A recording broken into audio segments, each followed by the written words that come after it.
Ladies and gentlemen, welcome to Worship Guitar Show number 32.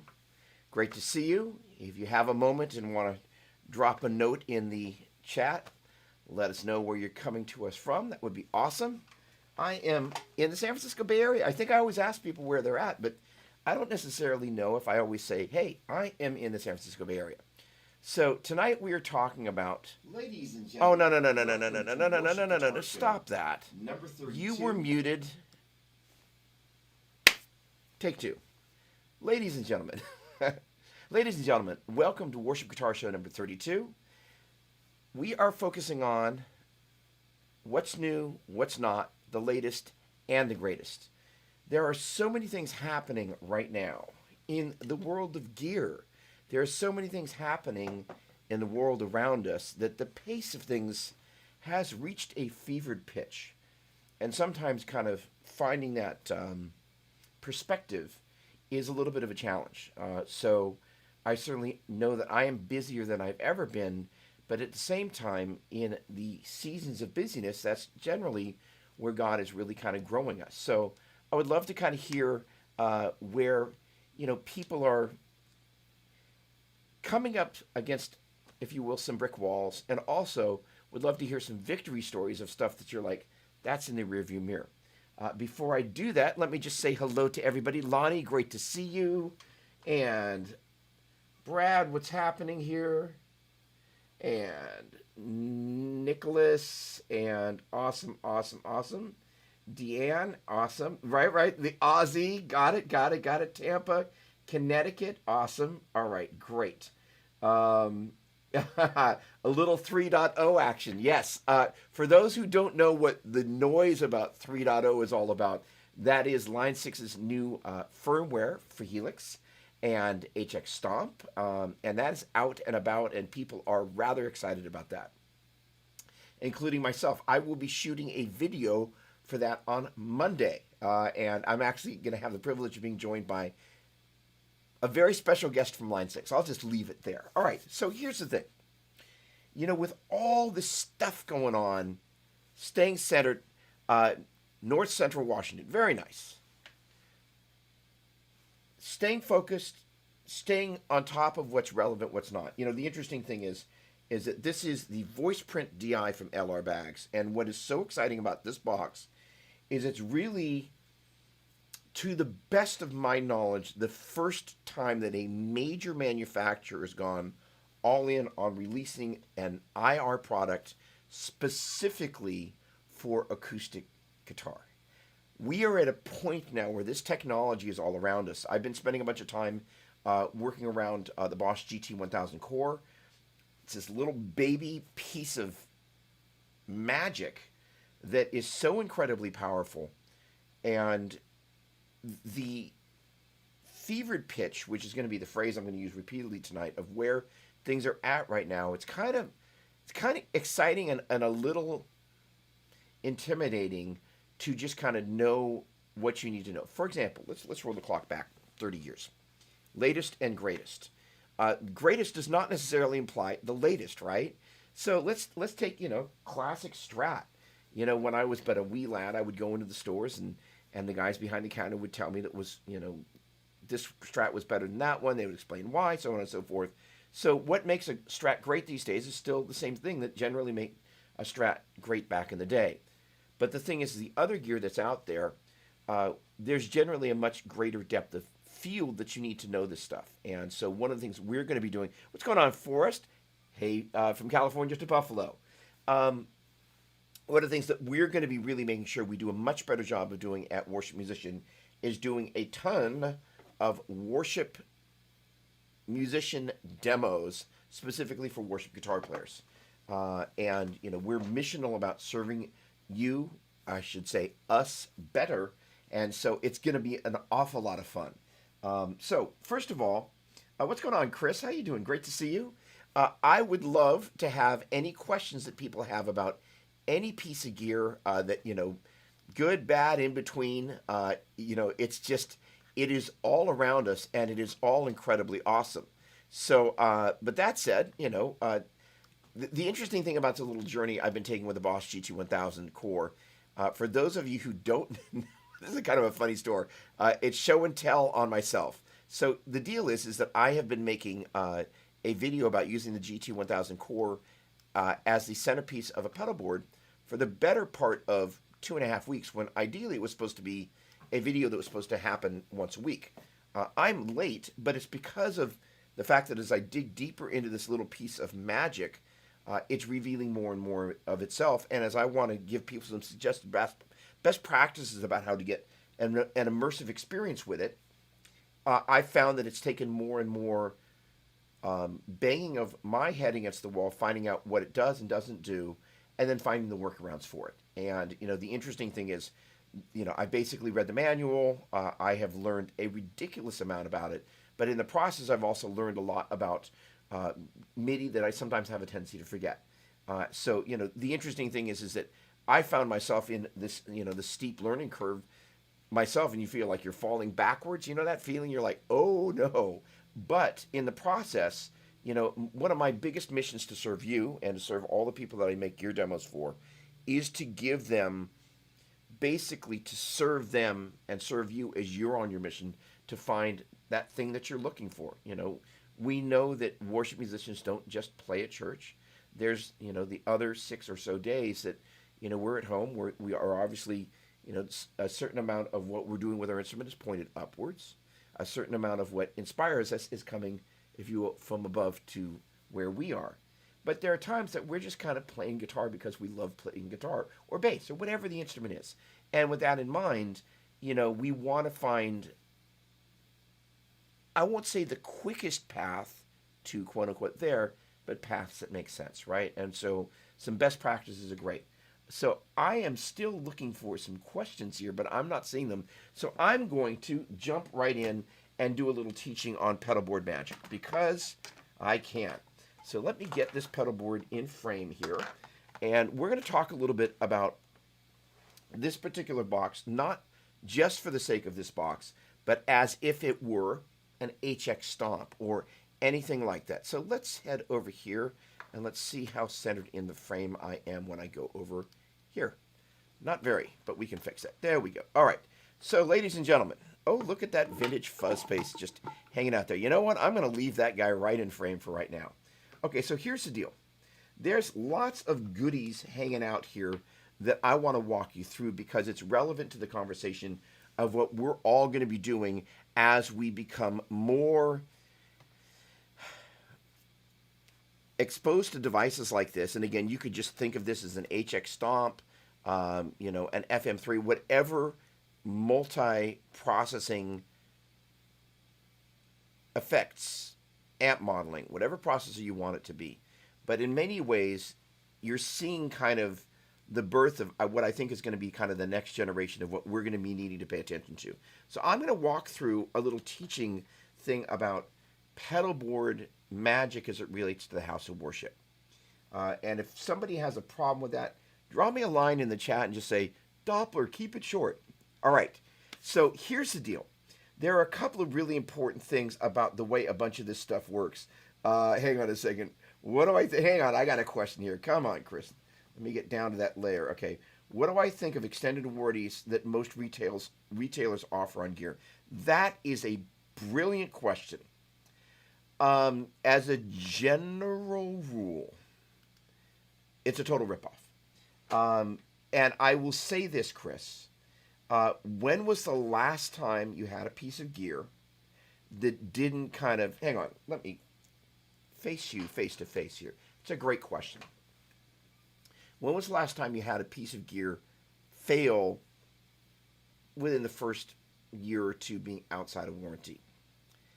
That generally is a very rare thing. Most of the time, if it's going to fail, it fails within the first month, maybe 2. And if it fails later on, it's much later.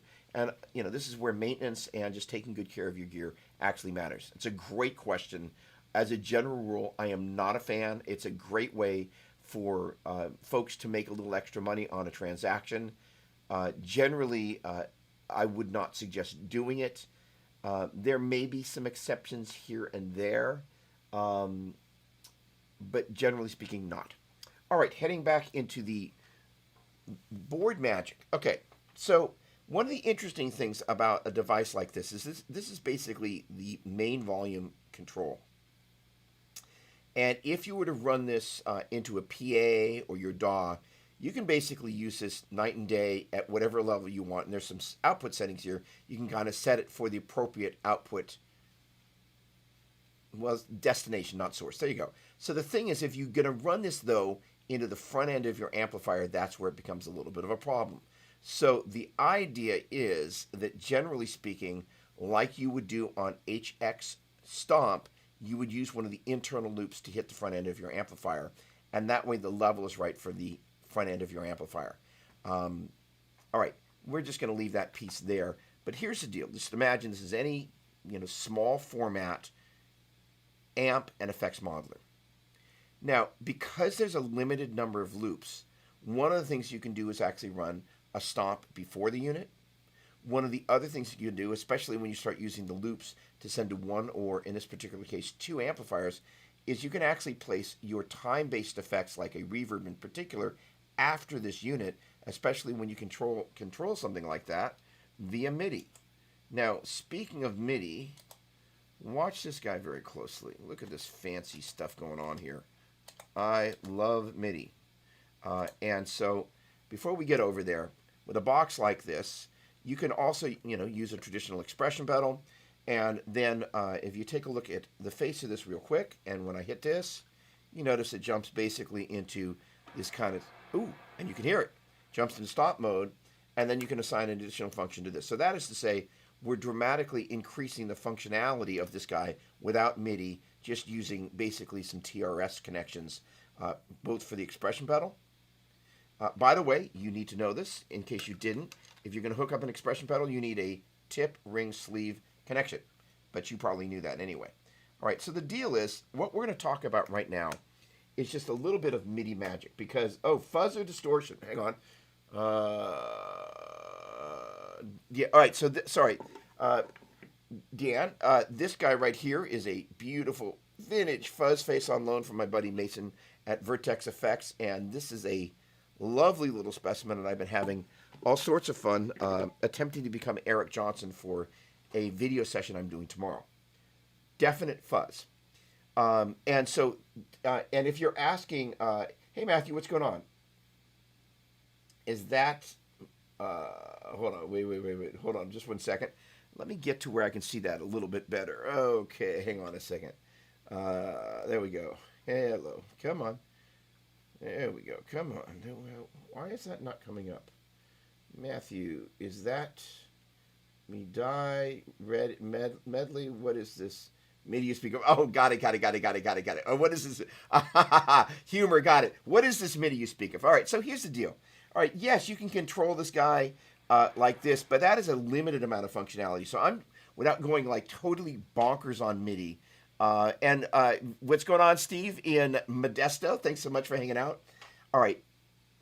There's only so much you can do even with this. So the magic of this, and I have to admit, I totally stole this off of a guy whose name I can't remember on YouTube, who basically was using this device just like this.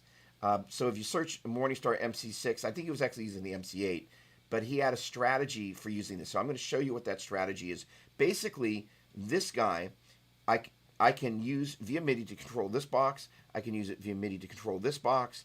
And if I had the loop station on here, which I don't, I can actually get that to stop and start.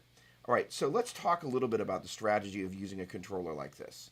Now, I am basically on the first bank here. And so you can see it says GT1000, H9, RC5, empty. So if I just step on the foot switch or press the foot switch, it takes me up to the bank for the GT. Now watch what happens over here when I press this guy here. Switches to preset 1, number 2, number 3, 4, and 5. This one I reserve to hit home, which takes me back to that first bank. Now, if I hit this switch, and again, a minute ago I just hit this guy that took me up to what is my second bank, where I'm using that just to control the GT1000 core. Now, I've got a couple of these presets set up. If I go to preset 1 through 3, as I recall, Watch what happens over here when this is on 1. That guy will chase it so that they're both on 1, they're both on 2, they're both on 3, and I think I stopped that. Yeah, there you go. So once it gets to 4 and 5, this one's no longer chasing there. So I can also program this guy to tell this one to say, hey, when I go to preset 1, go to preset 1. Go to preset 2, you go to preset 2. All right, so on and so forth. Now, separate from that, if I jump to my H9 bank over here, and you can just think of it as layers. And so the first layer is kind of this home one. The second one is this guy right here, where it's basically saying, hey, GT1000 core, you do this. And then you have a home button to get back. And then so this right here is the first layer. Second layer is GT1000. Third layer is H9. And so now when I make a change here, it only affects the H9.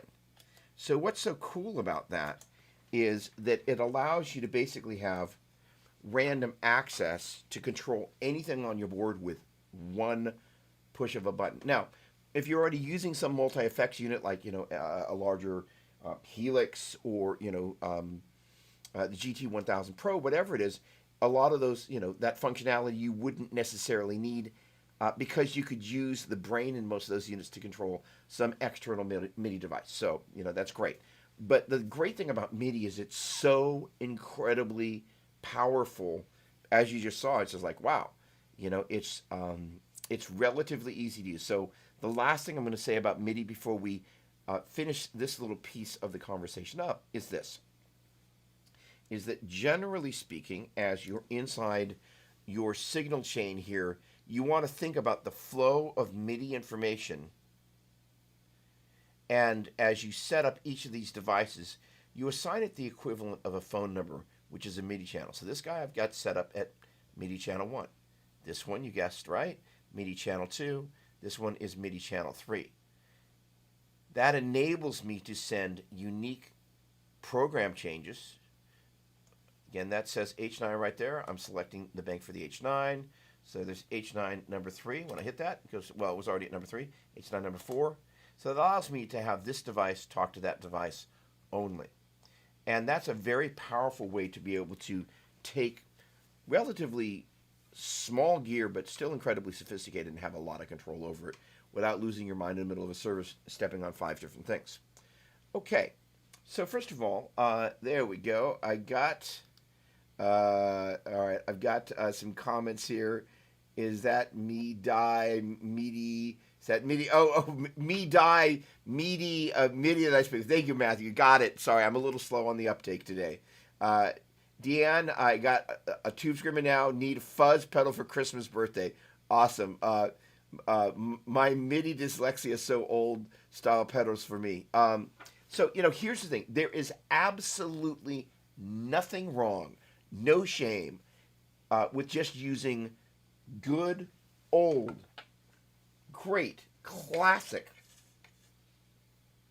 pedals that don't have MIDI. Nothing wrong with that at all. Actually, some of the greatest pedals of all time, like this little morsel right there, MIDI didn't even exist yet.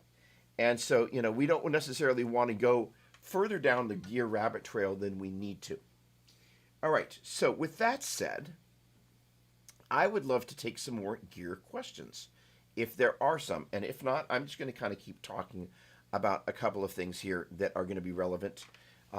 Because, there we go. Okay, there we go. Hello, Forrest. Comments on limitations with built-in multi-effects delay function. By the way, a humble Pod Go user here. Okay, so do me a favor, Forrest. Illuminate what specifically you're wanting to do. And I have Pod Go here, and I have to sheepishly admit that I have spent about this much time on Pod Go, and I need to have an extended jam weekend with Pod Go because it's a groovy little box. So the thing is that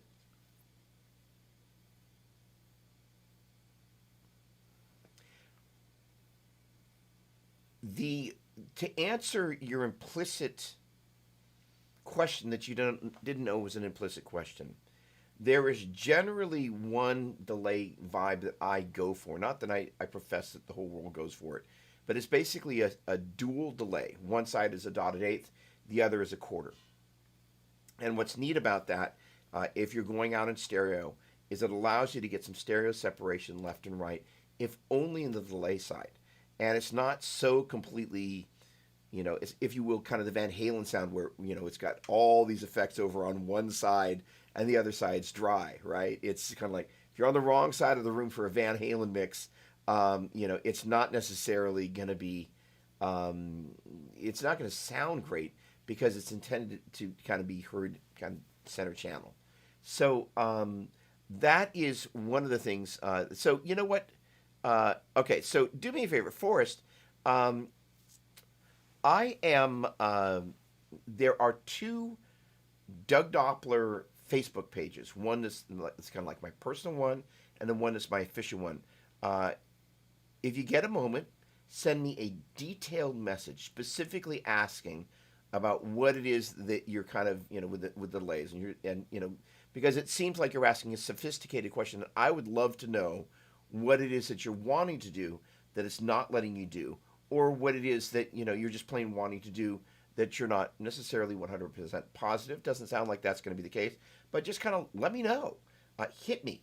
All right, Brett, I find it very difficult to find an easy understand tutorials on the basics of MIDI and how to program it. Okay. So that is a mission that my buddy Andrew Bonica and I are going to be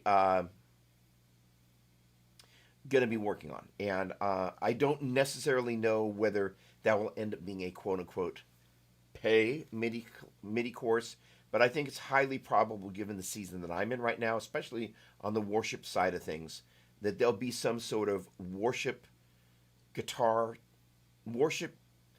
MIDI tutorial for worship guitar players. And so the very simple overview of that is this. For every different device you've got on your pedal board, you want to assign it a different MIDI number. It's kind of like for everybody that's on your block, everybody should really have a different phone number. That way, when you want to call this neighbor and have a conversation with them, that's great. If you want to do a group call, you can do that too, saying, hey, everybody, we're doing this. And the ability to basically assign a MIDI number to each one of these devices enables you to go from whatever, if you will, the MIDI master is, to all the other dependent devices, and you can either speak to all the other devices at the same time or just one. There are two main types of MIDI information that you're going to send from this master device. PCs, program changes, which is just basically saying, hey, H9, switch to patch 22. All right, great. H9, switch patch 42. And that's one of the neat things about MIDI is you can send very specific information, just going, when this happens, I want you to go to this patch. There is also another type of message called a CC, control change. My bad. And a control change is basically, let's imagine we're talking about Forrest's delay pedal, and or delay inside PodGo, and I'm 90% positive that you can. PodGo has MIDI. It's upstairs, but I'm 90% positive it does. So let's just imagine. Actually, let's make that easier. Let's talk about. Let me see myself here, so I make sure I'm HX effects. All right, right here, boom, you got MIDI in and out. Okay, so let's say I wanted to target a delay, and as I move from one patch on my GT1000 core to another one, and I want to use the delay that's in HX effects, I really like this one particular delay. I've fallen in love with it. All I want to do is when I go to my solo patch, I want the delay level to go up. I don't need to change patches on that.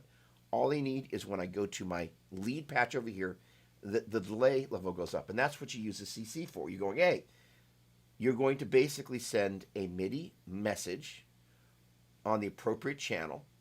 Again, you assign a channel just like you do a phone number for each of your neighbors. And you basically send a message, basically it's like a text message saying, hey, more delay over there. That's a MIDI CC. And so it makes it so you can kind of have all these things happen at the same time. It's really not much more complicated than that, with one single exception that I will read you all in on. Looking at this little board over here, you can see that this guy right here is connected to this little. This is a USB mini cable, and then this one over here would have had just a traditional USB Type 2, USB 2 Type C, I think is what it is, or whatever. It just says regular USB 2. Sorry, I'll get that together. And this one would have, I think you can see it over here. This is going to be a USB 2 mini. Yeah, this one's the mini. This one's the micro. All right, so the point being is that and yes. Oh, come on. Get over to the right window, Doppler. Okay. There we go. So when you have these devices connected up to their deep editors, quite often the MIDI messages don't work properly. So that can be a very frustrating experience. You've programmed everything right, should be working, and all of a sudden you're pushing the buttons and nothing's happening. If you find that's the case, just disconnect the editor, and you will probably find that things work a lot better. It's a funny thing, but it's just one of those things. What I commonly refer to as MIDI purgatory. And I've spent a bunch of times there. And yes, HX Effects is a great box. So let's see here. I've got a Klon question down there. I can see that little puppy. That would be my buddy Chris. I already know who's asking that. Yeah, what about the Klon? I have not nabbed a Klon. All right, hang on. There we go. Okay. I'm using the Jet Micro with the HX Stomp. MIDI is magic. I love it. Jet Micro. Brad, hang on a second. I don't know about a Jet Micro. Hang on a second. Jet Micro. But I will now. Jet pedals. Oh. Well. Huh. Okay. You have my attention. Awesome. And they're worship guys. That's even better. See, I love doing stuff like this because I'm always learning. That is great. Okay, let me get over to the right window here. And let me get you closed. There we go. All right, excellent. Yeah, the Klon thing's kind of on hold for a minute. But the mission is not over. Is there a best speaker for HX Stomp or the Boss Core? That's a great question, Chris. I personally am a fan of the Tech 21 Deuce Deluxe. I love Power Engine. I love Line 6. Power Cap. But I think I like the Tech 21 Deuce Deluxe a little bit better for one primary reason. When you're making a FR device, you have to kind of be a lot of things to a lot of people. And the thing that I really, really love about what they've done with the Deuce Deluxe is, and I noticed this the moment I plugged in, I'm like, this sounds and feels like a 412 cabinet. Now, if you're not wanting it to sound and feel like a 412 cabinet, that I think that signature is kind of part of the imprint of that because it's got an extra deep cabinet, and so it responds in a way that just feels much more like a traditional 412 cabinet, even though it's a single 12-inch speaker with a defeatable tweeter. But because of that reason, it's the one thing that I have found with FR devices that when I really want it to sound and feel like a 412 cabinet, I'm always just kind of going, okay, now for church, the power cap is great. The tilt back function, I love it. I have a pair of them. That's my go-to church rig. I lean them back so the sound person doesn't freak out. They're facing back at me. It's like my own personal monitor system. I'm at a small church. We don't use IEMs in this season.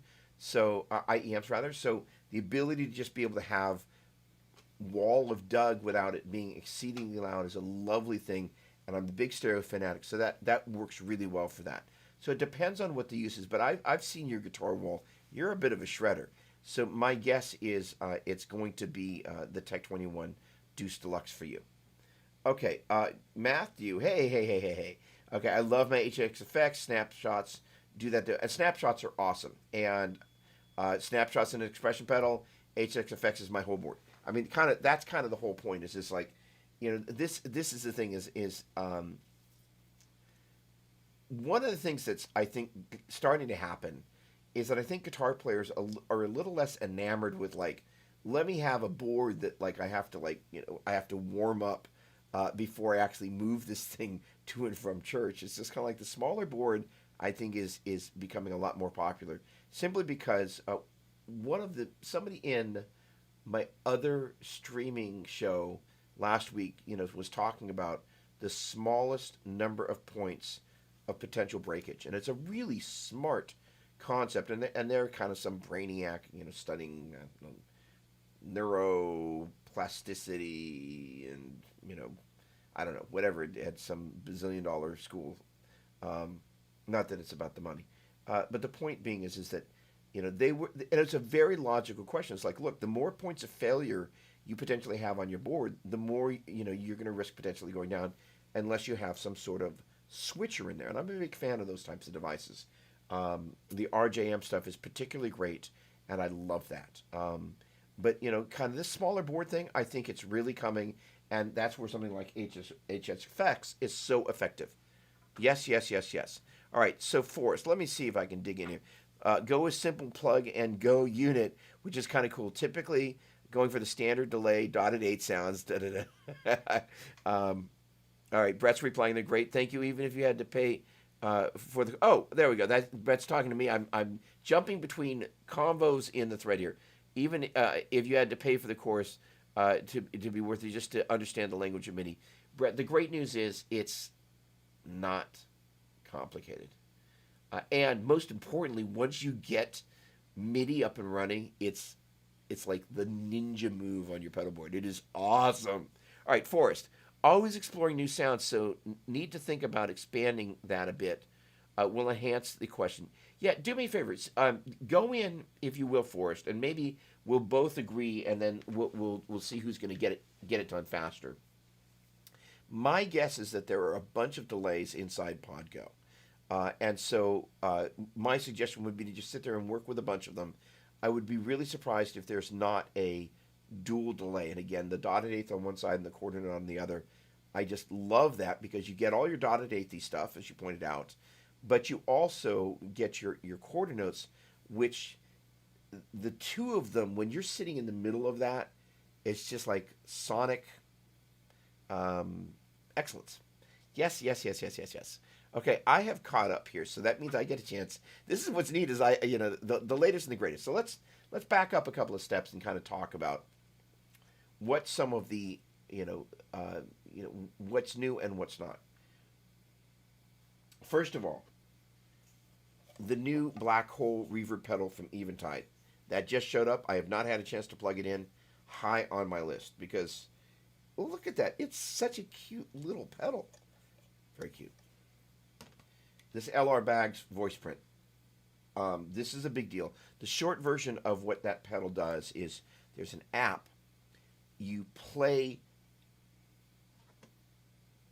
use the app, and I watched the video on it, so if I get this wrong, my apologies.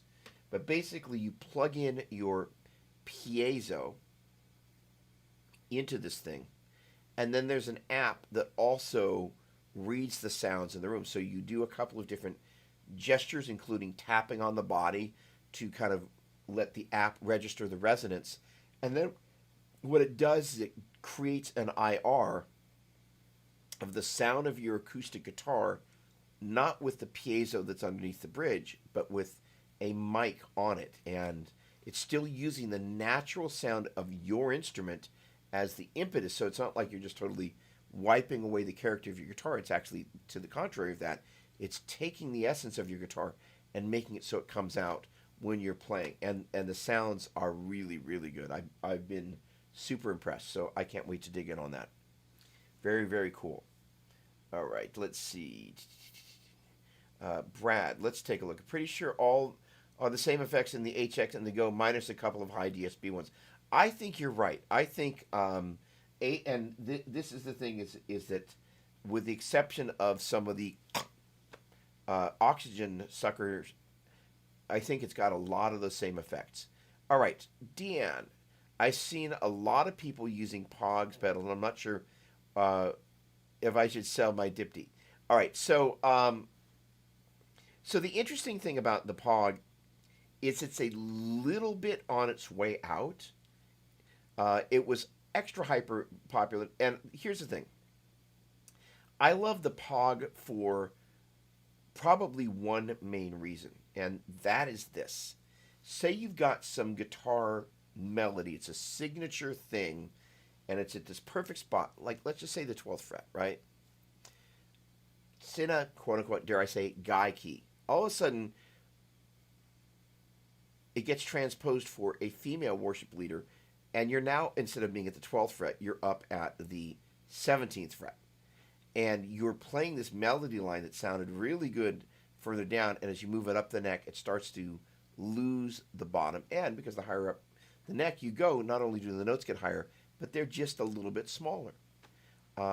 So using an octave down in a situation like that is perfect, even if it's just a little bit, because what it does, it just makes the notes that next little bit bigger, and I love that. I remember where I started doing that was, and I'm going to date myself, but you're from Australia, so my guess is Salvation is here. So I remember we would do that. We'd have male worship leaders lead it, and then the female worship leaders, we would have it way up the neck, and the guitar line, I was just like, I'm just hating this. So I was like, okay, I got to do something. And inside at that point, I would have been using the Pod HD 500, not even the 500X, but the point being is that had an octaver in it, and that's what I would use, which is the equivalent of Pog. So that's a great question. Digitech Whammy. Oh, got it. Right. Gosh darn it. I should know every pedal in the world, but of course I don't. Hold on. So let's check out. There we go. Hold on. Okay. Hold on. Digitech. Just one second. Digitech. Digitech. There we go. Okay. Got it. All right. Got it. I have not used all the little Digitech things. I have a whammy over there, and the thing is that it had, as I recall, a proprietary power supply, which of course now all the newfangled board power supplies can power just about anything. But that was one of the reasons I kind of stopped using it. But that was in my rig a bunch for a while. So the idea of something that's not totally wacky to manage in terms of the power is a good thing. Okay, I've seen a lot of people do Digitech Whammy. Yes, Digitech Whammy is awesome. The other thing that I want to check out is their feedbacker thing, which I'm going to forget the name of, but I think that is really cool. Gotta love that. All right, Brett. I find MIDI complicated simply because I don't understand how to connect the numbers between devices. Like CC or PC, I tried to use GT100 as a controller for my Katana amp. That was a disaster. There is going to be a... I think, first of all, one of the neat things about the live stream type of thing, unlike... And it's one of the interesting things that I love about this type of format. I'm not going to go MIDI bonkers any further than I did before. And Brett, if you missed the section where I was kind of talking about MIDI, just scoot back on the replay. But the thing is that unlike just putting up a traditional video, and I'm usually pretty good about going back and answering questions, what's neat about doing something like that in a live setting where we're like, hey, we're going to do a MIDI breakdown, the idea is it allows us to kind of have a syllabus, We can take little breaks. Anybody got any questions? And everybody can come along. And if you need to, you can separate them into kind of, if you will, levels, like MIDI for first-time users, MIDI for people that maybe MIDI for those who forgot how to use it, so on and so forth. But it's it again, the simple version is every device gets its own MIDI number, and the easiest way to make it work is if you want your GT 100 on patch 1 to basically tell the katana to go to the first MIDI number on the katana, you just basically get them working one-to-one. Or if, for example, your katana is able to send MIDI information. Let's imagine it's a 3-channel amp, and I'm just guessing here. But your katana's got a clean, a crunch, and a lead. So when you go for your clean, that is potentially going to be MIDI. It's going to be on whatever MIDI channel the katana is on, but it's going to be program change 1, then program change 2, or basically patch 001, patch 002, patch 003. Then having whatever effects device you use that's connected to that, just map them up such that when you're on program 1 on the katana, you're on program 1 of your GT100. When you're on program 2 of your katana, that is to say the crunch channel, you're on program 2 of your GT100. That means that the sort of things that you would want to do to control the crunch channel, that's what you've got on that program 2 on the GT100. Program 3, that's your lead tone. Program 3 is whatever you're going to do, nice long delays and reverb. So that way, with that kind of one-to-one thing, instead of this kind of like the kind of wacky stuff I was doing there, where I'm randomly choosing something that's not necessarily in the order of the presets, but it's really easy to, as long as you kind of think about the 3 potential programs associated with your clean, crunch, and lead, that if the katana is able to send MIDI information, which it may just receive it, but let's just imagine it does. And there are 3 options there. Maybe another one that turns, delays on and off, whatever, or reverbs on and off. But to basically just kind of make it such that, things are matched up 1-to-1, 2-to-2, 3-to-3. In fact, let me show you exactly what that looks like over here. So, for example, let me get over to the right window. That is not the right window. This is the right window right here. Watch what happens when I go over to this bank right here for the GT1000. Preset number 1, 2, and 3. When I hit that, oh, you're not going to do that for me. All right. So when I go to preset 1, this guy's on preset 1. I'm going to select preset 2. These 2 are both going to go to preset 2, preset 3.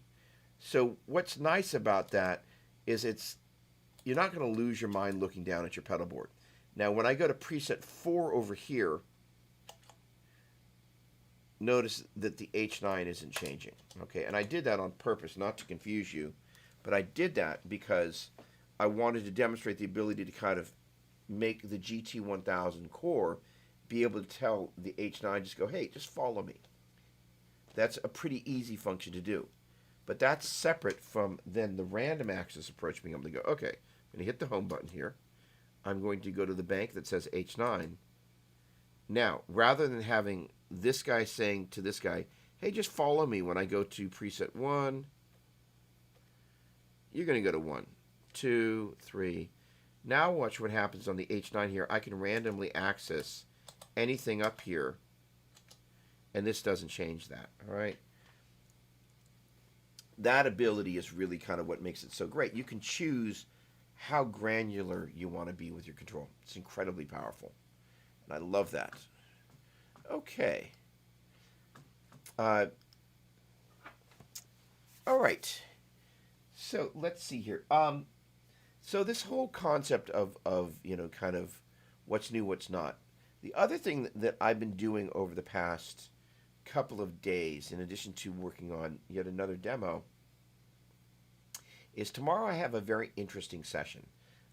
My buddy Mason from Vertex Effects has invited me to be part of a video he's doing, and basically my job is to kind of sound, quote unquote, like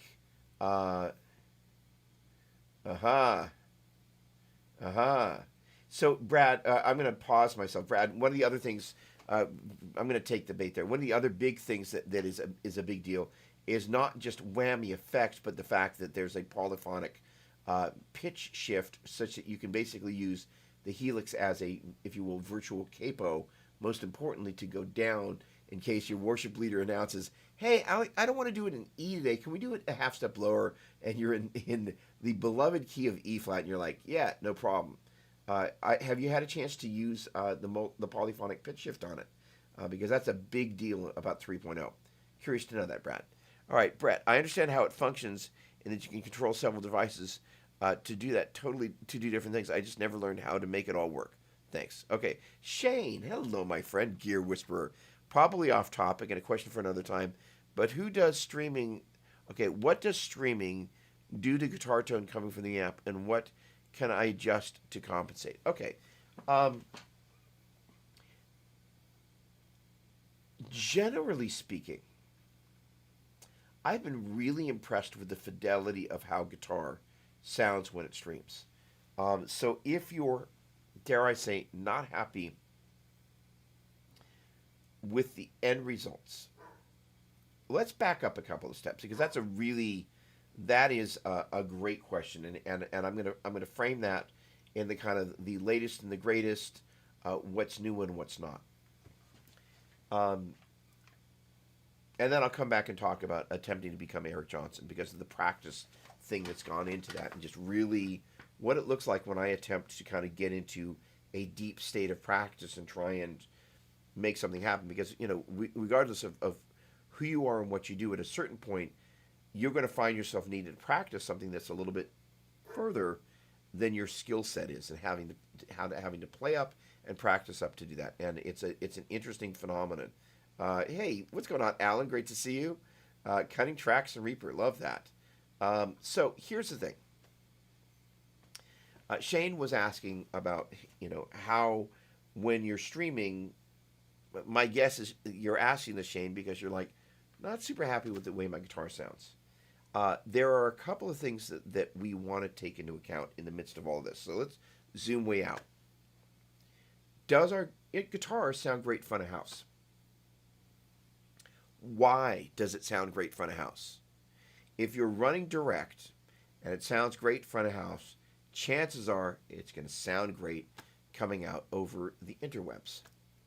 If you're using one or more amplifiers and microphones, you've now dramatically increased the variables that a volunteer sound tech and sound team has to deal with inside the venue, and in turn when you go inside the box to start streaming. So here's the important thing to keep in mind.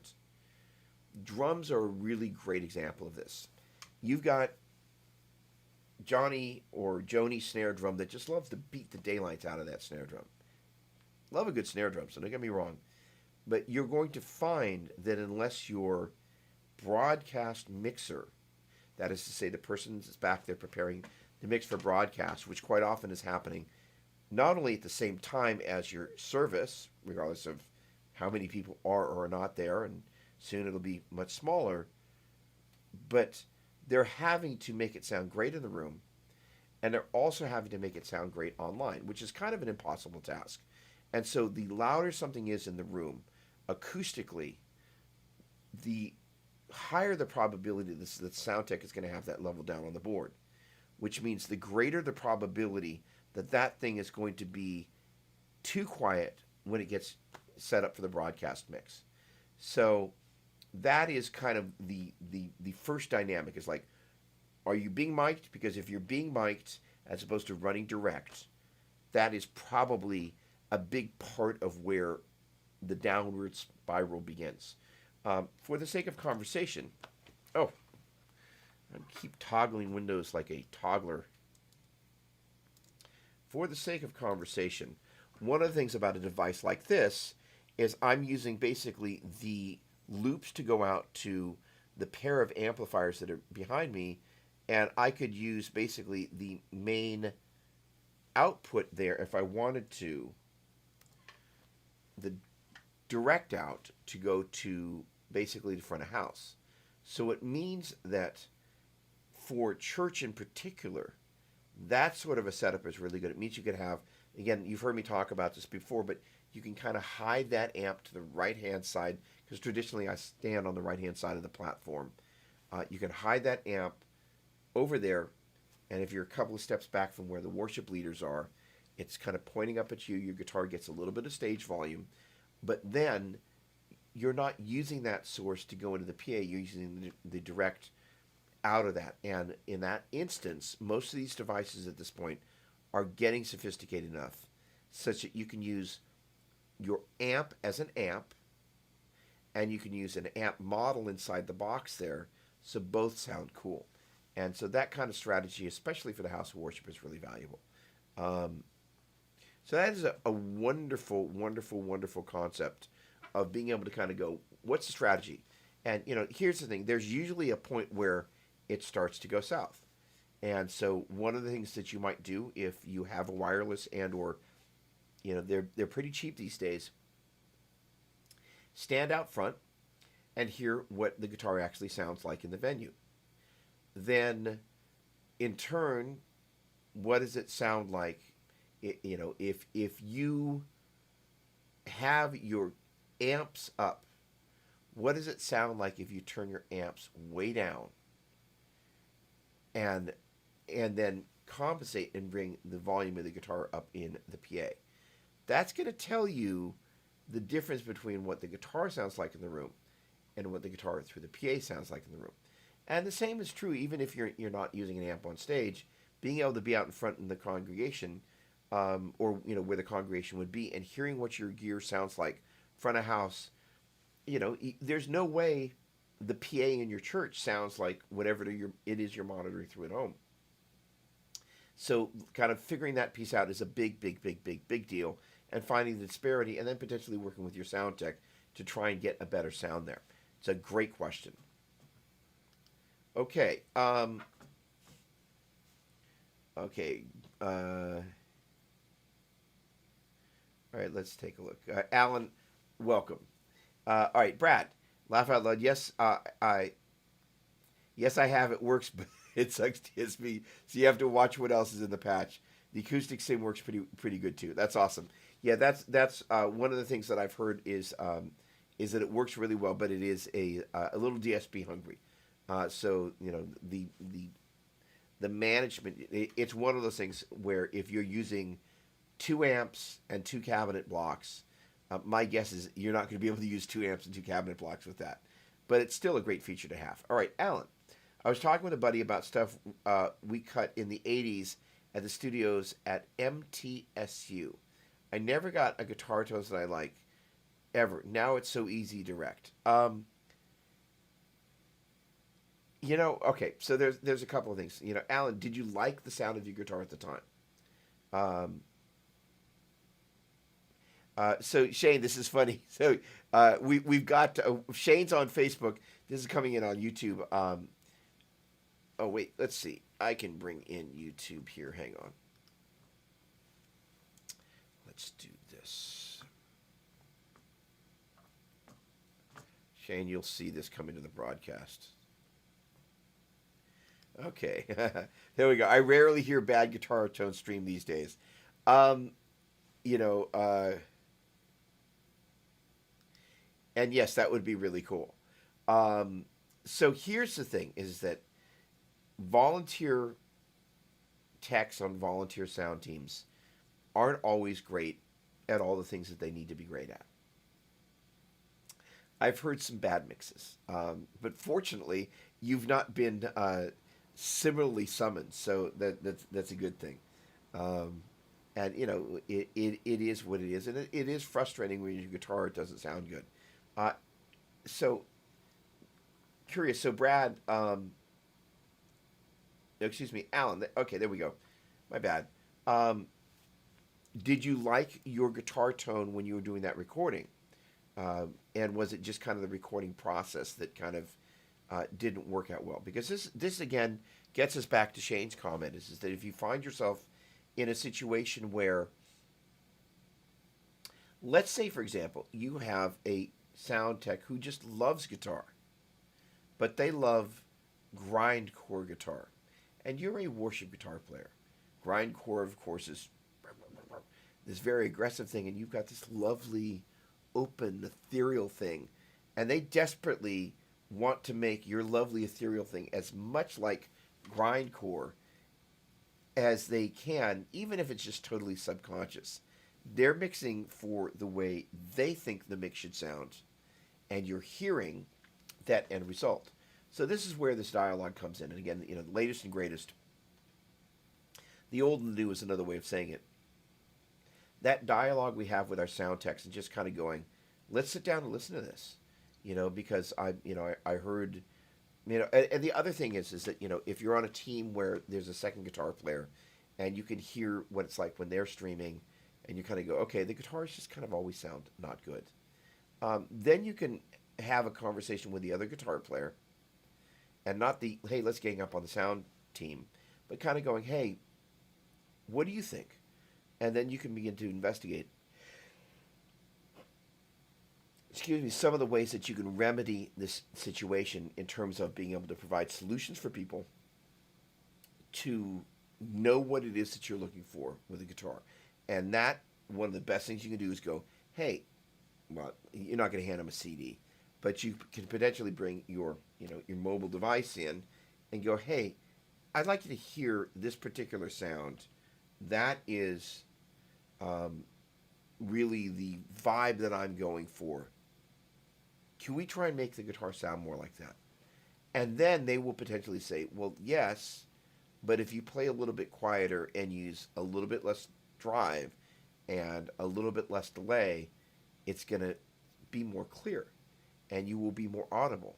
And then you're on this very positive dialogue, because then what you do is you try stuff and then you have the benefit. Now, this is one of the greatest things, Shane. The great news about all of this is we now have the benefit to actually hear what it sounds like. I mean, it is, and we may not necessarily always like the results, but it used to be you just up there and you're just kind of like, I don't think anybody can hear my guitar at all. And you have no way of knowing, right? And then, but now when you're kind of listening to the replay of the live stream, you're like, you either know that your guitar wasn't up at all, or you're like, oh, that's not what I was going for. So, then it's figuring out where is that ball being dropped in the midst of that. It's just a communication thing. If for example, you show up with a Les Paul, and in the sound tech's mind, that means that you want to sound like Slash, then they're going to maybe, try and make you sound more like Slash. It's a funny thing what the process of association does for people.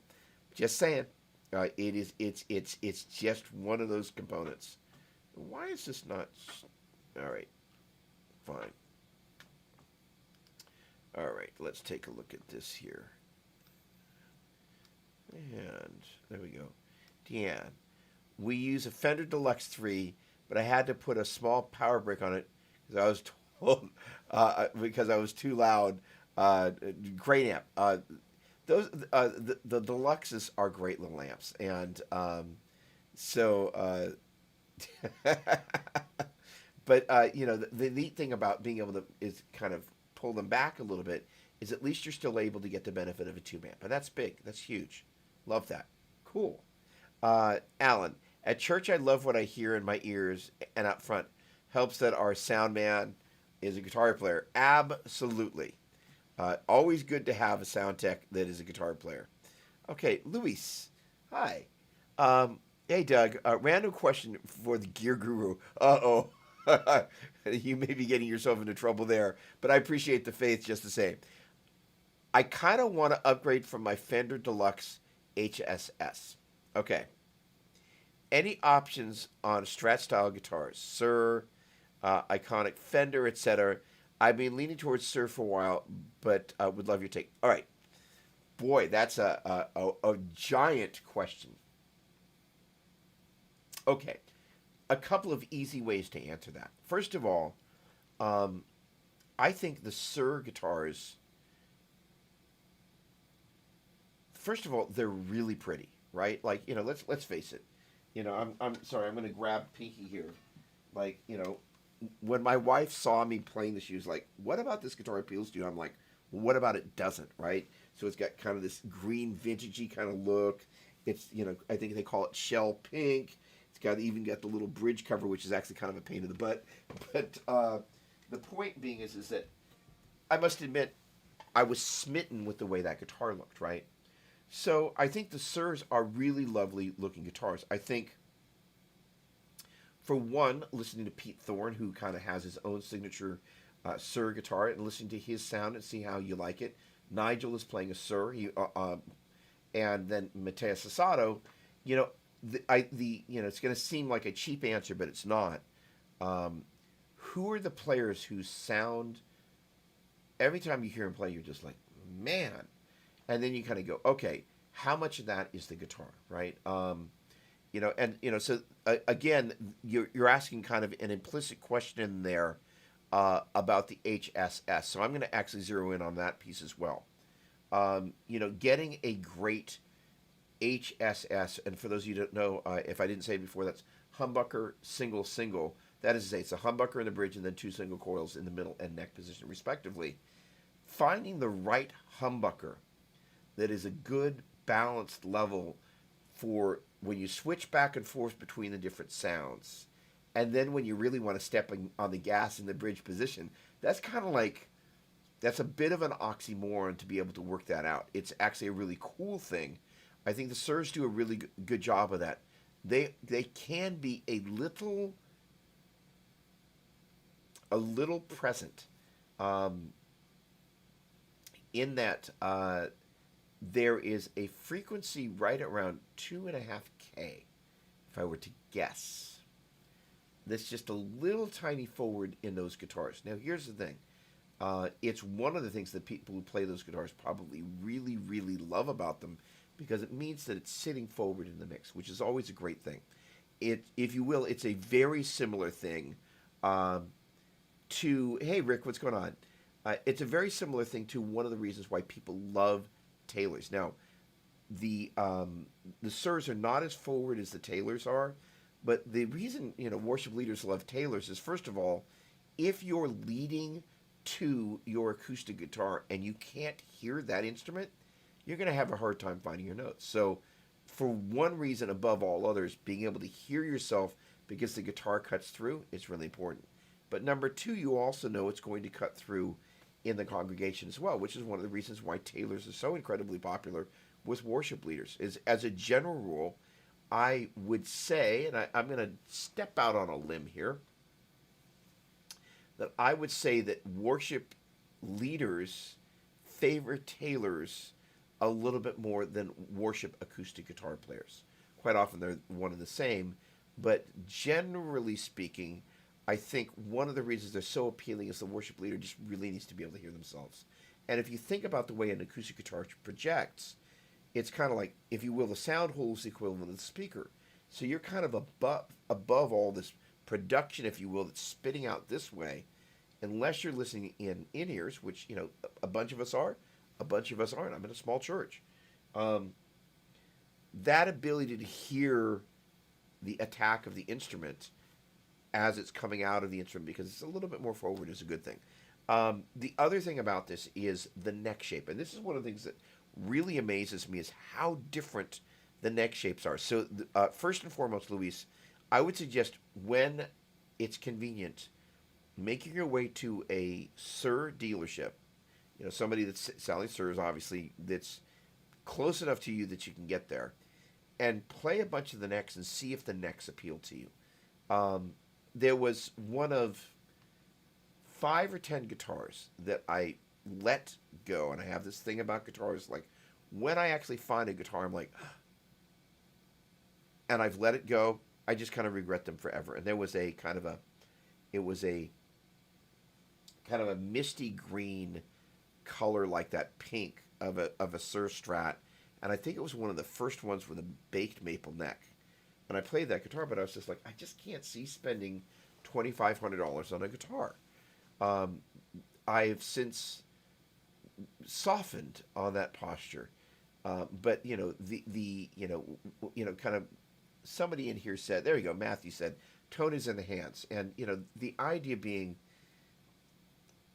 how do I say this without sounding? Actually, this is a good way to say it. if you can't make a $1,000 guitar sound great, chances are a $2,000 guitar ain't going to do the difference. Now, let me back up from that a little bit and say this: is that that little shell pink Strat there is just under a $2,000 guitar, and that is one of the best guitars that I've ever played. And so for all the things that it does, I love it. Now, Luis, here's where it gets complicated. Um, and my guess is that you have a pretty clear idea of what you're wanting to do, but every single Strat I've got is totally different. No two of them are the same. They don't play the same. They don't sound the same. They don't feel the same. I do not have identical models of Strats. Now, I will back up from that and say one thing. I ended up somehow accidentally getting two Jazz Masters that were identical Jazz Masters. They sound shockingly identical. So I've seen it happen in the Fender line, but of the different Strats that I've got here, they are all slightly different variations, different models and whatnot, and they all sound really different. So then it's a matter of going, what Strat are you looking for? Are you looking for a really vintage vibe? Are you looking for something like the Lincoln Brewster that's kind of got a great solo tone, got a little bit of honk when you need it. It's like it's gonna make way because it's got that boost circuit in it. And Lincoln's thing is that if he doesn't want to have to, he can basically use the boost function that's in that circuit there, not the same one as the Clapton one, but to really drive the front end of whatever amp he's plugged into. It's a genius guitar. So because of that, there is so much variation. So backing up again to who are the players that when you hear them play inspire you, and you can kind of go, even if it's not in worship, I could hear this coming in there. The Mateus Asado approach where it's got a little bit of spank going on the top end, but it's not totally in your face. He has a signature guitar, shell pink, no less. So again, really identifying which instruments sonically you're like, it's just one of those things when I hear certain sounds, I'm like, that sounds great. What is it that just, forgetting what it looks like, who's playing, when you hear it, you're just like, that's a great sounding guitar. Chances are you start to gravitate to the same thing over and over. And when you really find what that is a great way to fuel a purchase. And the Lincoln Strat is great, by the way. So hope that was a help. That was a bunch of information. And it wasn't just rambling. It's just like there's a huge amount of nuance to a guitar. Like every single one of these Strats, you kind of think about, all right, there's a fourth position and a second position. Those, in many ways, are the places I have a tendency to live the most. The other thing is the neck position. Obviously, that's a great place. The funny thing is that down in the bridge, so long as it's got what I call, and this is the Eric Johnson signature Strat, it's got the Eric Johnson tone control mod, is what I call that, where the tone control, which normally doesn't work in the bridge position, ironically, the pickup that's kind of most bright, Eric basically was the first person I heard of this, said, hey, you know what? I want a tone control on that bridge pickup. And it really allows you to tame not only that sound, but the number 2 position. And so the nuances of what happens in that number 2 and number 4 position are a very, very big deal. And they're different on the different guitars depending on what the pickups are. Is it a maple neck? That is a maple fingerboard with a maple neck. Now, I should rephrase, because somebody asked this a couple of weeks ago. There was a period of time that Fender was making a maple neck and laminating / gluing a maple fingerboard or a rosewood fingerboard on top of it. That's how they have to do it with a rosewood fingerboard, obviously. But doing that with a maple neck and adding a different piece of maple at the top is not cool. So when I say basically maple, it is, pointing out that it is a maple neck, but it's a maple board, right? So the thing about the maple board that is a big deal, and there was a period when you go in to play in certain situations where you just like that same thing that I was talking about with the Taylor, when you need a little bit of something to poke through the mix a little bit, that's where the maple is really good. It's just a little bit more present. The rosewood, on the other hand, is just a little bit more earthy. And so, interestingly enough, both these guitars have kind of a vintagey vibe, but the rosewood board makes the pink guitar much, much, much darker. A lot of information there, I realize. Okay. Yes, love Lincoln too. Absolutely. All right, Brett, I'm having trouble finding info on rev amps like the ones behind you. What is about what is savable in MIDI presets? Can you clarify if the EQ settings are saved or just the cab settings and things like that? I can answer that question very easily. The only thing that is saved is is the information, and it happens at two different layers. You have a virtual cabinet rotary dial with 6 positions. Basically, those happen in pairs. The first of each one, that is to say the odd numbers, are paired with the next up even number. The even number has a little bit of digital verb on it. The next odd number doesn't. The next even number does. So it's basically going same cab without verb with verb. The next cab without verb with verb. Next cab without verb with verb. So it's basically 2 instances of each cab, the second of which has reverb. Not only that, inside the two notes torpedo remote software, you are able to also apply a virtual power amp to that, as well as obviously reverb, because we just talked about that. And you can save it to those 6 positions, or you can save it in up to, I believe, 128 is the magic number, presets, including those first 6. So those are recallable by MIDI, unlike the ones that, sorry, let me rephrase. To get to the presets in 7 and above, you're going to either need to stay connected to the deep editor or use some sort of MIDI controller to get to them. The ones that are on the face of the amp, obviously there's a little rotary dial, and you can swap those out. What I actually have gotten in the habit of doing is using the 2 amps, I'm using one setup with a 412 and the other setup with the 112 open back, and I kind of like the way the two respond together.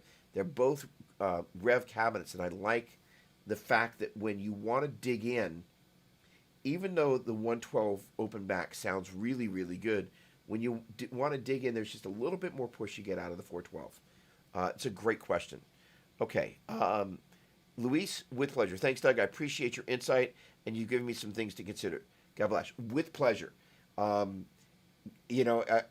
hope I didn't confuse the matter, but here's the thing. It's a big investment, but most importantly, that's if you will, I'm going to say the silly thing. It's your sword of worship. That's that you're going to go out and do spiritual warfare with that thing. It's a big deal. Finding the instrument that you're like, I love this. I love everything about it, and it's really neat. By the way,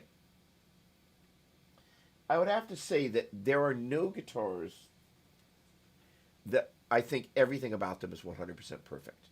There are little things. A minute ago, I mentioned that on the little pink Strat, I actually really love the bridge cover. It's kind of really old school to have it on there, but when I take it off, because it's vintage style saddles, they actually kind of poke into your hand, which is why I just kind of like, well, I'll put that back on there. There are little things about every guitar that you're kind of like, there's always going to be some little baby thing, but the idea is the more that you and there are certain guitars that are, because they're not trying to be the Swiss Army knife of everything, they do what they do really well. Like Les Paul there, actually, which you can't really see in the rack, but it's there. It's basically a 1, 2, 3 trick pony, and all 3 of those things it does exceedingly well. But there's also some additional nuance on this, and it's a very important thing that gets overlooked a lot. Is placing the right strings on your guitar is an incredibly important thing. So because that's kind of an older instrument, I put kind of vintage style strings on it, and that really enables the character of the instrument to be paired properly with a string that, first of all, sonically it's the right sounding string, but also the different materials of strings are going to conduct differently when placed in an electromagnetic field that is basically what occurs between the strings and your pickup. So that interaction is really important. Great question. Oh, Jam, what's going on, my man? Luis, thanks again. Let me know how it goes. HX Stomp versus GT1000 core. Boy, he's going to go there. That's actually a pretty easy one to answer, Jim. And I will say that's going to be between the two, and I actually have to be on the right. There we go. Between the two of them, I am loving this little box. And the thing about this guy is it basically enables you to have 24 simultaneous effects happening at any time. So one of the conversation that's happening in the background, Gem, that you may not have seen, but I'm sure you know about, and I'm really excited. I'm going to be firing up 3.0 because I'm going to be doing a video about that, and which means I got to kind of finish up with all the things that I'm working on and jump into that. The big conversation is about this kind of polyphonic pitch shifting and kind of how you have to kind of manipulate the DSP to be able to do all the things that you might want to do. The thing about the GT1000 core compared to HX Stomp is that HX Stomp has a single processor, so it's just basically it is not so comparing apples and apples. If you compare the GT1000 core with the GT1000 Pro, everything that's in the 1000 Pro is in the 1000 core. It is just as powerful, which is mind-boggling. So they were kind of lucky in that they waited a little bit. They developed their own chips because they're boss, and so they were able to have all the power that you get in the GT1000, which is an incredibly powerful processor. The other thing is that that since HX Stomp has been around for a minute, it's been around for a minute. Now, that said, I've kind of, for the most part, live helix, right? So because of that, all my go-to sounds have lived in helix. So because of that, the form factor of HX Stomp is highly appealing as well. The interesting thing is that I think it's just a matter of timing, and sometimes it's just a matter of busyness, that when HX Stomp came out, I didn't immerse myself like I did with the GT1000 core, simply because I knew this was an exciting opportunity for Boss, and honestly, as a demo guy, it was an exciting opportunity for me to get to know some new people. So every demo, you have the opportunity to meet the fans of that piece of gear and serve them and serve that community, and if you do that well, there are opportunities for those people to kind of follow some of the other things that you do because you've served their needs. And most of us don't just have one lone box. And so when you find somebody who's helpful to the process of getting this thing to function intelligently in a pedal board, so let's just imagine you are a first-time multi-effects user. So you've never dealt with MIDI, but not only have you not dealt with MIDI, this is an 1/8" TRS to 5-pin MIDI controller. If you don't know anything about that, you're going to wander down to Guitar Center or wherever it is and get the wrong MIDI cable or over to Amazon and not know this is MIDI type A versus MIDI type B, and you're going to have all this drama going on. So and so the idea is when you make the jump from single stomps, and Deanne was talking about that, and I was really clear. There is no shame in good old-fashioned, old-school stomps because you just plug them in and they work. But I also love the ability to step on a button and have a bunch of things change at the same time.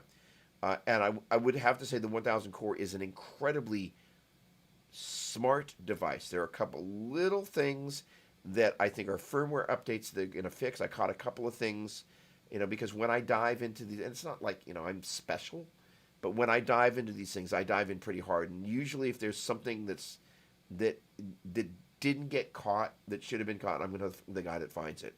And that's happened.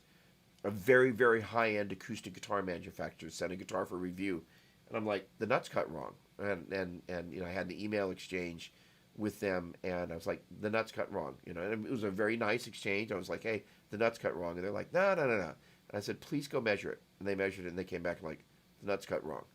And this is a guitar that kind of went out through all the QA and just came out for review, and I'm like, I picked it up, and like, it was just buzzing just a little bit. I'm like, this nut's cut wrong. This company is too good for what that is. That's a mistake that got out the door. And it just happens with companies, even high-end companies. So, there are just a couple little baby things that I'm not going to go into that they'll fix in firmware updates. But it's a great question. Oh, and hang on a second. Let's get over here. My mouse is like having a very strange time this evening. All right. Okay, here we go. Let's see here. Okay. There we go. That's funny. What is my go-to acoustic? So the funny thing is, I think I was rambling on about this last week. Well, I have this little Ibanez that really shouldn't be a great acoustic guitar, but I love that little guitar, and I guess I must have done it in my mainstream show last week, where I pulled it up, and Jem will know the track that I played, and let me see. Oh, you know what? It may actually be in here. Hang on a second. Let me dare humor us. Give me a second here. Let me see if I can find this. Doug MP4. That sounds dangerous. I don't know. Let's see if this is it. Let's see how we do.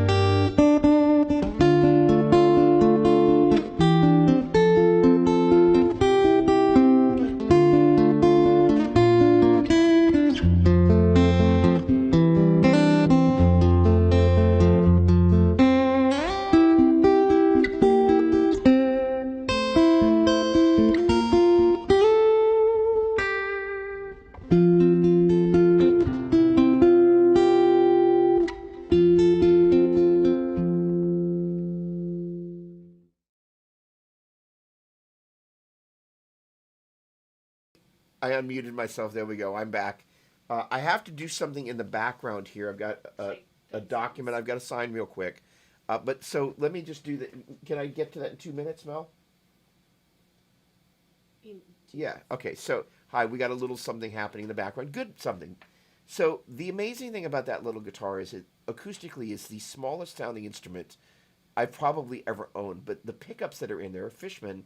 They're not like $1 million set of pickups, but that little guitar, first of all, I learned to play acoustic guitar on that guitar. So that guitar has I get very emotional when I think of that guitar because I discovered a whole other side of my guitar playing on that instrument. It's not a big sounding guitar, as I said, acoustically, but you plug it in and it's just all of a sudden it comes to life. Every time I pick that guitar up, people kind of like, that sounds great. Something about it just sounds really good, which ultimately is, kind of the whole thing. So that is my go-to acoustic. There is also a Martin SC13E, which is their fancy pants cutaway with their kind of cool new neck style that is here. That's also a really fine instrument. My wife also bought me a parlor guitar, and that's kind of one of the reasons I like that little Ibanez there. I personally prefer the sound of a parlor guitar, it's just a particular sound that's a little bit more, ironically, it's a little bit more forward, but it's actually a little bit more forward because there's just not a huge amount of low end going on there. It's just a very pretty sound that kind of sits in this little spot, and just not much else is kind of in the way there. When you have a big sounding acoustic guitar, it's pushing a lot of air in a lot of different areas. That instrument is small but really pretty, and that has just enabled me to get a bunch of sounds that made me very, very, very, very happy. All right, so let's see. I'm going to pull up another video here while I just do something that I've got to just very quickly need to attend to something. So, I know what we're going to do. All right.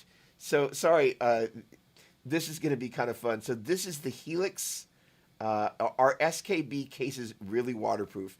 So if you have something like a Helix, or some sort of device pedal board that you want to keep dry, watch this. This is Doug coming to you from the San Francisco Bay on Fleet Week, And over here we've got my Helix, the brand new Helix road case from SKB that's supposed to be waterproof, and we're about to take a swim in the San Francisco Bay. Okay, so we've got our DiMarzio cable, our power cable, and of course the Helix and the Helix harness, just so this thing doesn't disappear. We're gonna lock this bad boy up. 1 latch, 2 latch, 3 latch, 4, 5, and 6. And we're on our way down to the San Francisco Bay. Let's do this. Okay. By the way, there are the Blue Angels right there. Pretty cool. And here is the Helix Roadshow. In the water we go. And boom, splash. Come on, baby. There we go. We got a hold of the Helix harness. Come on. All right, now what we're going to do is going to do a little bit of submersion test here. 1, 2, 3, and 4. I don't think you'll normally be doing this out on the road, and by the way, I wouldn't suggest doing this at home, but, well, let's see if it's actually waterproof. Coming back up to shore, making sure that we don't come out of frame here, and hopefully we're not going to trip on any of these rocks. And all right, here we go. So the moment of truth has arrived. I'm going to give this bad boy a little bit of a towel down. And here we go. Latch number 1, number 2, number 3, number 4, number 5, and number 6. And boom, dry as we would like to see. So now we're going to plug it in and make sure that it works.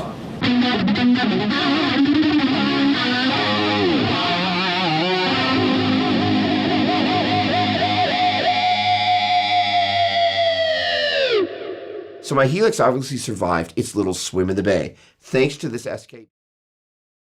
I'm back. Holy cow. I don't know quite what possessed me to do that, but it was certainly a lot of fun. So in any case, thanks for that little moment of intermission. I had something I needed to take care of. So all right. Doug, you make great guitar faces. Pure joy. Thank you very much, my friend. Appreciate that, Chris. I've been thinking about trying the new Martin.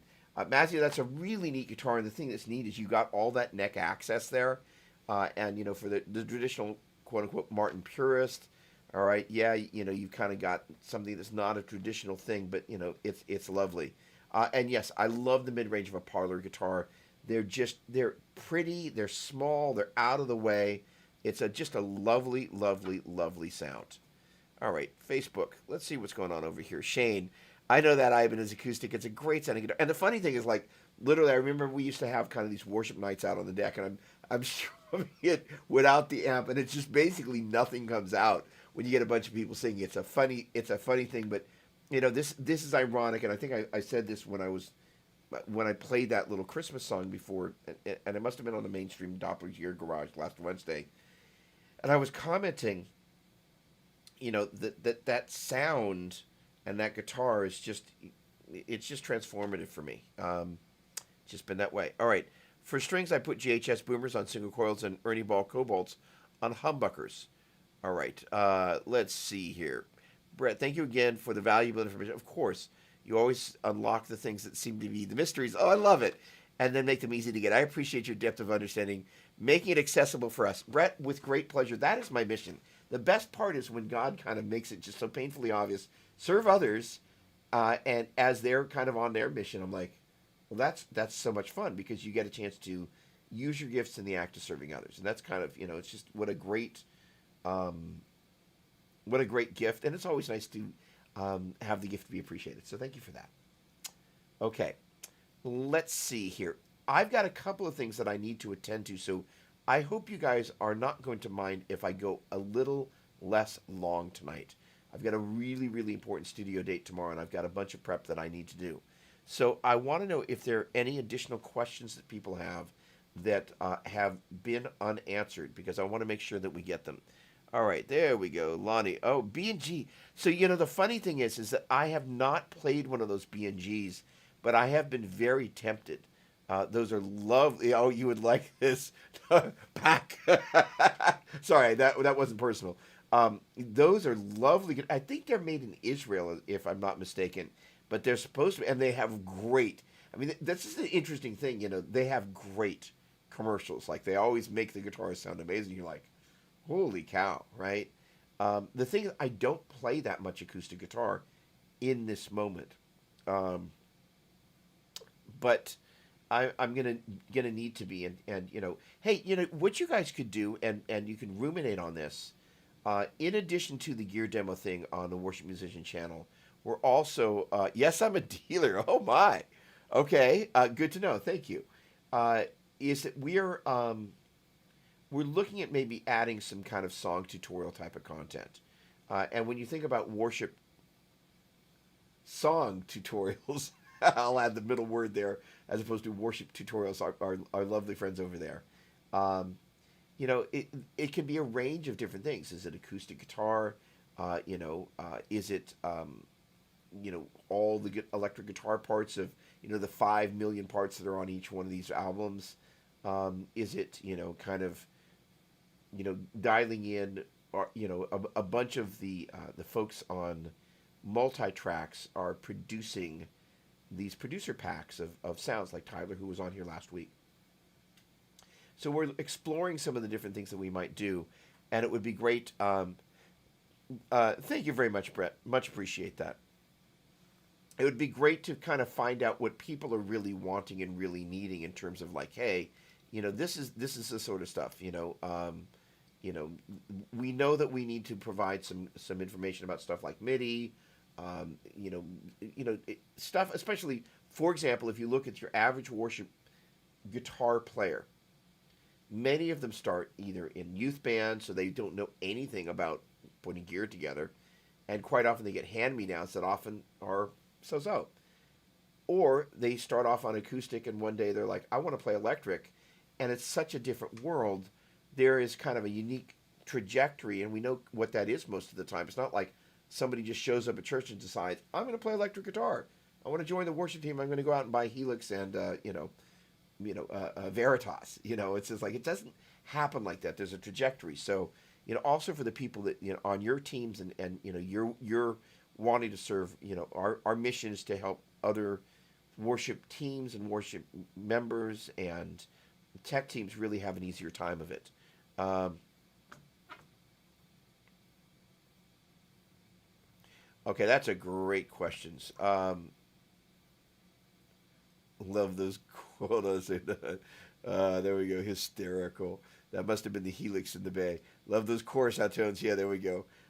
Thank you. Awesome. Thanks so much. Really appreciate that, Alan. Very kind. And Matthew, there's such a huge community. So that's kind of it's an interesting thing. So with the boss stuff in particular, one of the reasons I'm hanging out with those folks is first of all, one Jeff, the guitar products manager for Boss and Roland, is a friend. I know him from teaching at the Vi and the Satriani and the Petrucci camps. They've been a great supporter of those, and we just kind of kept being at the same camps and just kind of going, I like this guy. And Aaron, his cohort, is also awesome. So the other thing about it is stuff like the Waza 2 amp expander. Boss isn't just making a DD2 anymore, right? They are not that there was anything wrong with Boss Stomps, but there was a period of time where brands like Strymon were kind of leaving the Boss folks in the dust. That is changing really, really fast because folks like Jeff, and by the way, Jeff was the guy who did the HD 500. He did the DL4. He was at Line 6, like some of the most iconic gear, like arguably with the single exception of Helix. The DL4 was one of the most iconic pieces of gear in a house of worship. Now, you may be too young to actually remember that, but there was a period of time that everybody had a DL4. It was basically the first multi-preset delay pedal on the market, and that was his baby.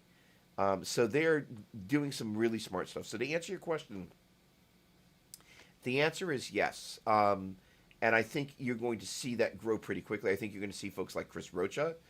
He's going to also be a contributor in that space.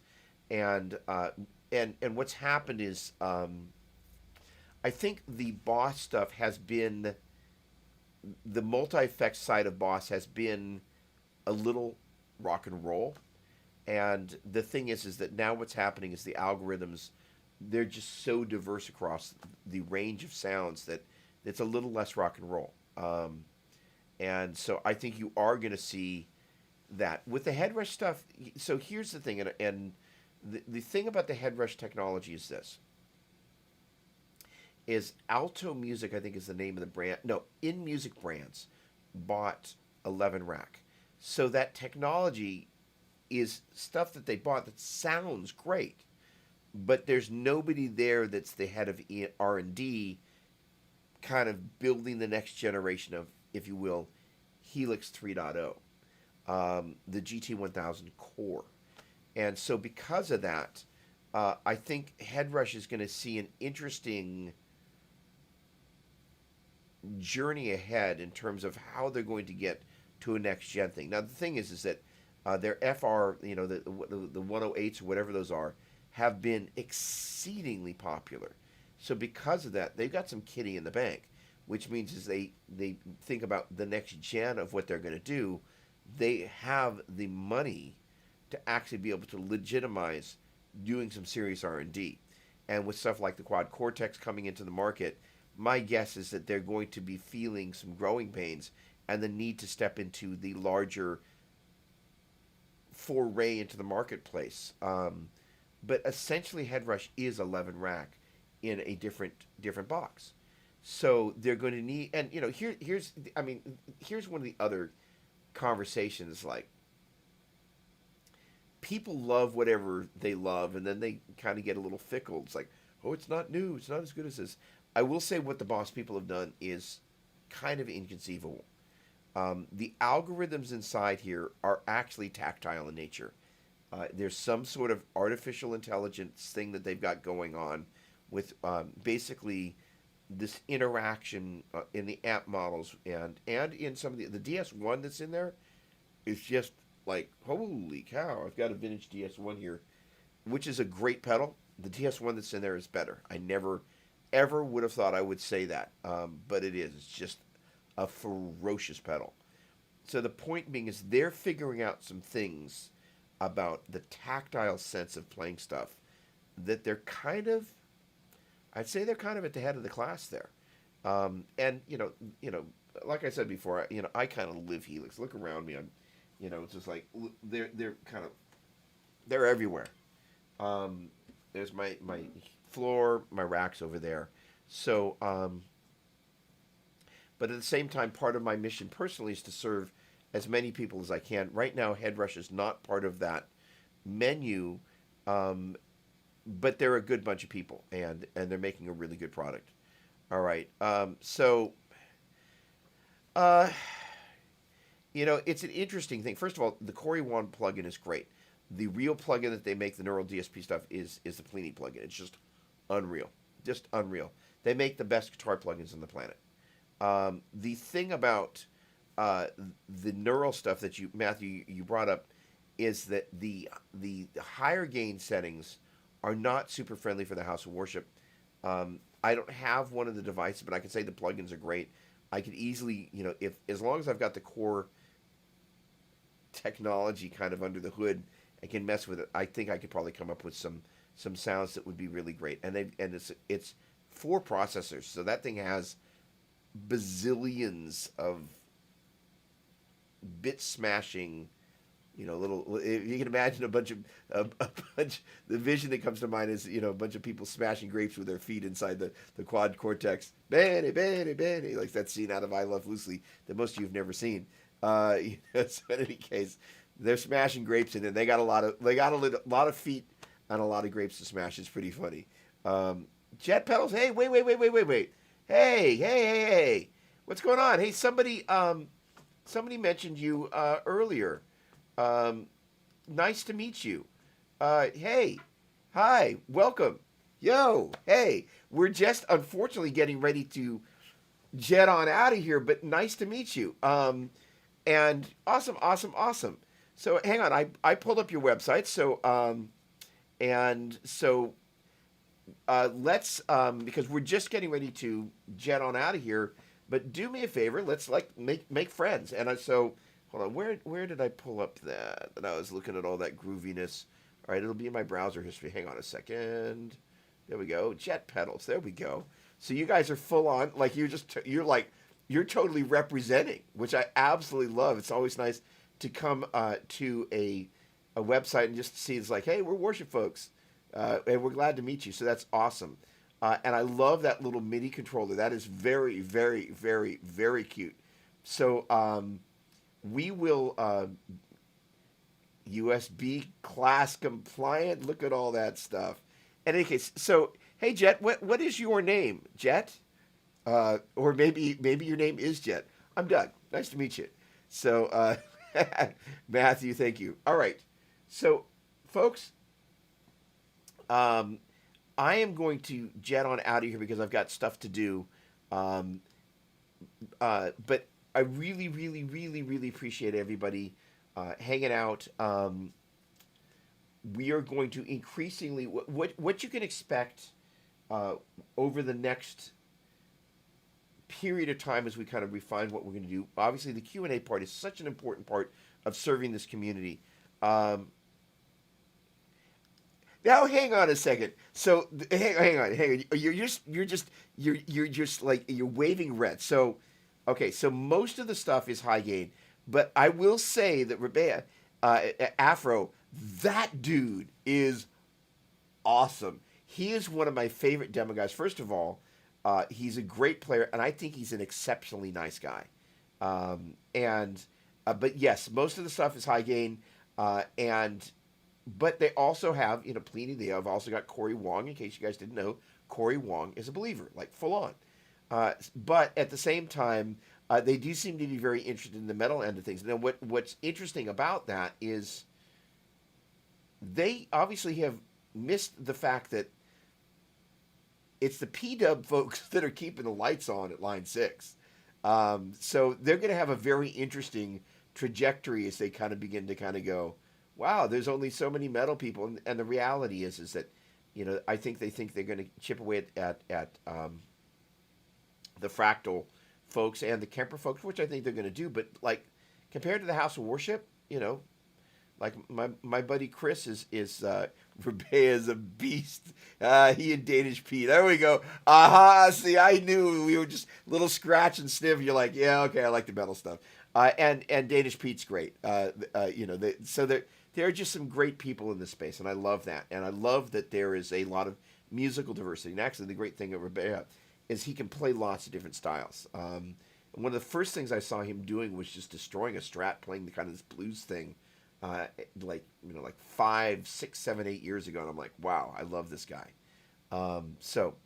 No disrespect, registered, but the thing is that there are certain products that you can really tell by the people that they go for that are very much focused. Like we're going for the metal folks, for good, bad, or in between. All right, so what I meant to finish up saying was this: is that one of the things that's happening is because I'm doing all these gear demos, trying to figure out the appropriate way to bring in some of the demo pieces of things that I'm doing such that you guys can hear some of the sounds and we can kind of talk about them and not just like, hey, here I am playing, but actually going, hey, this is what I was thinking as I was setting these tones. This is what I was doing. And increasingly, we're going to be doing that around sounds that are created for the House of Worship. And we're also going to be kind of maybe what we'll do is we'll have kind of some tiered presentation. The other thing is my other streaming show, the folks at Mission Engineering are going to do something, but I think it would be cool to get the Mission folks on there too, because more people use Mission's pedals than anybody else's expression pedal. Junior Jet Thomason, I love it. Awesome, love it. All right, ladies and gentlemen, I'm going to bid you a fond adieu. I will see you next Tuesday night. Jet Pedals, thanks so much for coming. It's always a pleasure to see new folks here, and we will be here 6 p.m. next Tuesday, Pacific that is. Look forward to seeing everybody then. Thanks so much, and God bless. Got to close in prayer. Holy cow. Lord, I just give thanks for community. wow, in a year as weird as this has been, and at a time where, our sense of community and the fabric of that has been frayed, maybe lost focus, Lord, I just pray that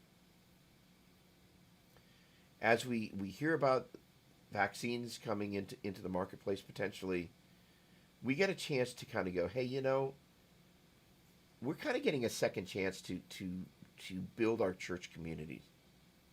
Let's do a better job. Let's have a better sense of inclusion of the people that sometimes maybe we don't want to hang out with. And I know it's not always easy, but you know what?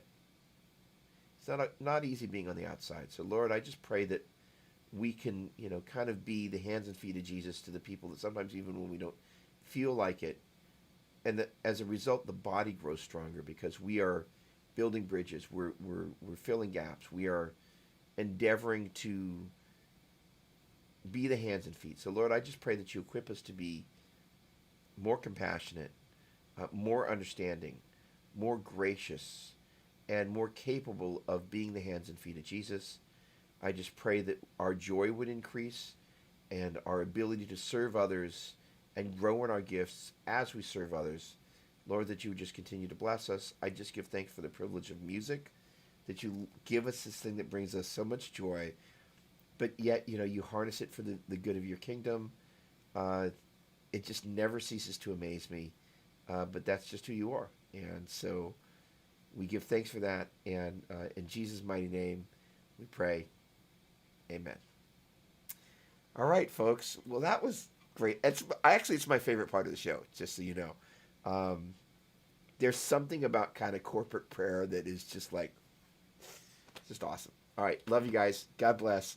I'll see you next Tuesday. Thanks again.